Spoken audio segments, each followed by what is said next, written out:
Petty cash, an example of an internal cash control. Cash is a highly desired asset. It is not easily traceable, like with electronic movements of funds, and requires controls or safeguards to minimize unexplained variance in cash flow. So one example of these internal cash controls is the petty cash fund.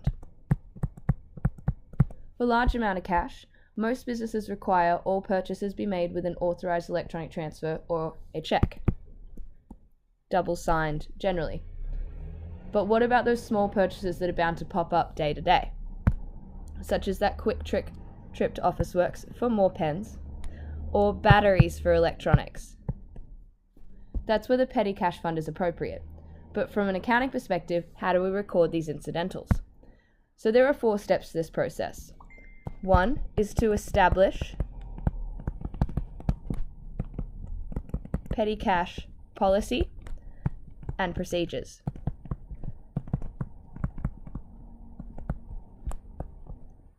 Document procedures and ensure they are communicated to all employees, and it is recommended to assign 1 person to be in charge of petty cash.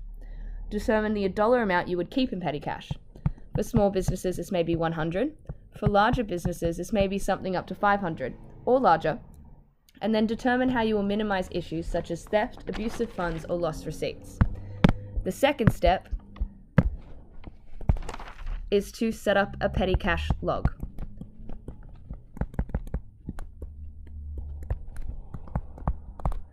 So it's a detailed account of all deposits and withdrawals from the fund, including the date of purchase, a brief description of what was purchased and the account it should be charged to and who approved it.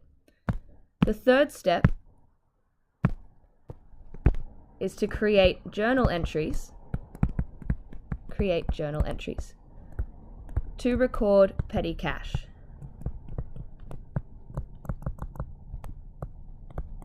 Now, these journal entries should be recorded at least once a month, if not weekly, and you're recording it as a debit to an expense account, which is an increase, and a credit to the petty cash account, which is a decrease. Increase and decrease. The fourth step is to reconcile the petty cash account. So this involves making sure that there is a receipt for every petty cash purchase in the petty cash log and creating the appropriate journal entry to record it on the books. As this is the final step, I will provide you with an example of what this might look like.